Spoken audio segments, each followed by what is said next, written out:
Olá! Hoje a gente vai mergulhar numa história nossa super dramática de um texto antigo. É uma história sobre fé, sobre corrupção e, claro, sobre as consequências que vêm depois. E tudo começa de um jeito que ninguém esperava. Um começo que simplesmente mudou o destino de uma nação inteira. Pois é, a nossa questão central é exatamente essa. Como que a oração, a súplica de uma mulher, conseguiu não só mudar o destino dela, mas selar o futuro de toda uma família de sacerdotes poderosos? Isso preparou o terreno, sabe, para uma era completamente nova de liderança. Então, vamos lá. O mais curioso dessa história é como ela começa. Não é com um rei, não é com uma grande batalha, nada disso. Tudo começa com uma oração. Uma oração assim, poderosíssima, de uma mulher chamada Ana. E é essa oração que vai dar o tom de tudo que a gente vai ver a seguir. Olha só essa frase que é o coração da oração da Ana. O Senhor empobrece e enriquece, abaixa e também exalta. Basicamente, o que ela está dizendo aqui é que vai ter uma grande virada de jogo. Os poderosos vão cair e os humildes vão ser exaltados. É bom guardar bem essa ideia porque ela vai aparecer de novo e de novo ao longo de toda a história. É como se essa oração fosse a tese, sabe? A ideia principal de toda a história. Ela basicamente declara que a ordem das coisas pode virar de cabeça para baixo a qualquer momento. Ricos ficam pobres, fortes ficam fracos. É, no fundo, um manifesto sobre quem realmente está no controle, quem de fato tem o poder. E aí que a coisa fica interessante, porque ao mesmo tempo em que essa oração cheia de fé era feita, acontecia uma coisa completamente diferente, bem no centro religioso da nação. Agora a gente sai dessa pureza da oração e mergulha na dura realidade, a corrupção que rolava solta no templo. É aqui que a gente conhece os vilões da história e eles são apresentados com um nome bem forte: Filhos de Belial. E olha, isso não é um simples xingamento não, é uma descrição do caráter deles. Pensa só, eles eram filhos do sumo sacerdote, a maior autoridade religiosa, mas agiam como se nem soubessem quem era Deus. Tá, mas como é que essa corrupção funcionava na prática? Porque não era nada sutil, viu? Era um esquema completamente descarado. A pessoa levava o sacrifício, aí vem o ajudante do sacerdote com um garfo gigante, enfiava na panela e pegava o que viesse.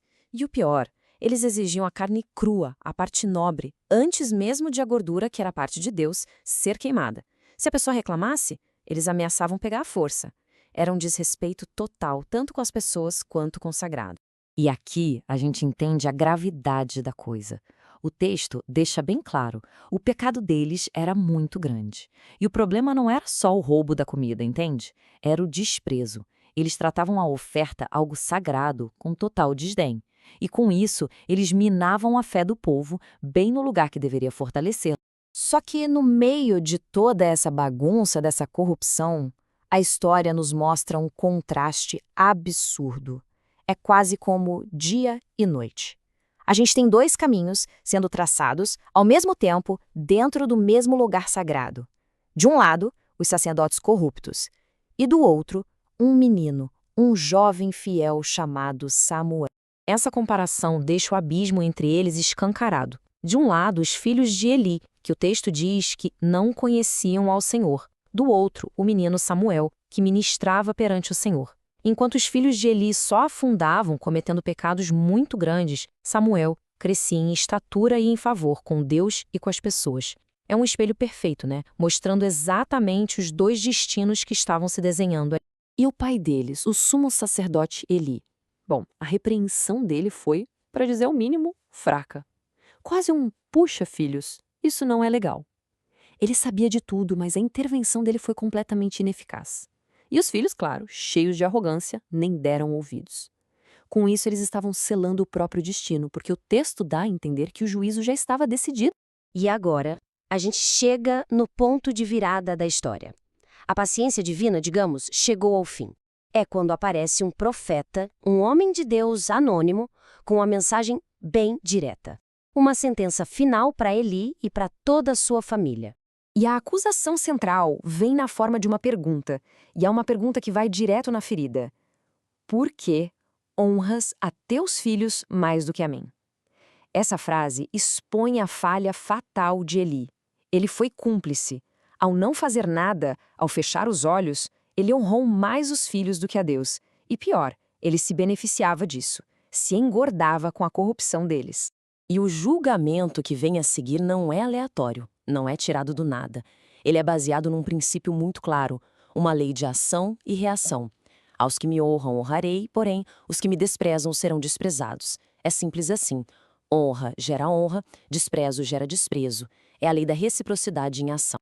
E as consequências que foram profetizadas, nossa, são muito específicas e devastadoras. Primeiro, a força da família dele, o braço da casa de Eli, seria cortada. Ninguém mais na linhagem dele chegaria à velhice. E o sinal de que tudo isso ia acontecer mesmo, os 2 filhos dele, Hofni e Finéias, morreriam no mesmo dia. E por fim, os descendentes seriam reduzidos à pobreza. A queda seria absoluta. Mas a profecia não termina só em destruição, e isso é muito importante. Das cinzas dessa família corrupta, a história muda o foco. Ela aponta para uma promessa, a promessa de um futuro novo, um futuro melhor. E aqui está a promessa. No meio do juízo, surge a esperança. A promessa de um sacerdote fiel, alguém que agiria de acordo com o coração e a mente de Deus.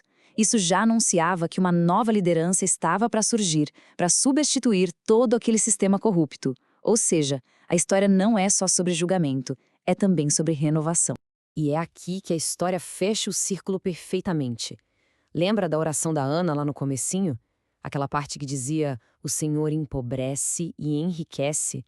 Pois é, a profecia termina com a imagem exata disso acontecendo. A família, que era poderosa, agora reduzida à pobreza, implorando por um pedaço de pão. É a oração da Ana se tornando profecia, se tornando realidade. E a gente termina com essa pergunta no ar. A queda da dinastia corrupta foi decretada e a ascensão de um líder fiel foi prometida. A nossa análise para exatamente nesse ponto de virada, deixando a gente na expectativa. Afinal, quem vai ser esse sacerdote fiel? E como o legado dele vai mudar o rumo de uma nação inteira?